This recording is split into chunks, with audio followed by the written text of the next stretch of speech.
ఉండే సందేహం ఏంటంటే అన్ని దేవతామూర్తులకు అభయహస్తం వరదహస్తం ఉంటుంది, కానీ వెంకటేశ్వరునికి మాత్రం ఇలా కాక కటిహస్తం వరదహస్తం ఉంటుంది. ఇలా ఎందుకు ఉంటుందో తెలుసా? స్వామి భక్తులకి ఇచ్చే సంకేతం ఏంటంటే ఈ కటిహస్తం, దీనినే కాత్య విలంబిత హస్తముద్ర అంటారు. ఇది సరిగ్గా ఎడమ తుంటి దగ్గర అంటే మోకాలిని పట్టుకున్నట్లు ఉంటుంది. నన్ను నమ్ముకున్న వాళ్లకు సంసారం అనే భవసాగరంలో నీరు మోకాలు దాటి పైకి రానివ్వను, వాళ్ళని మునిగిపోనివ్వను అని చెప్పడానికి. వరదహస్తం చూసారా?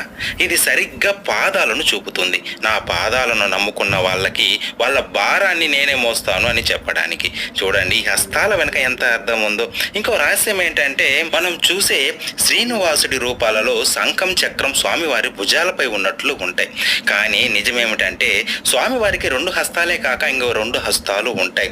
అవి వెనక నుంచి శంకు చక్రాలను మోస్తూ ఉంటాయి. అవసరమైనప్పుడు ఆయుధాలను ధరించి భక్తులు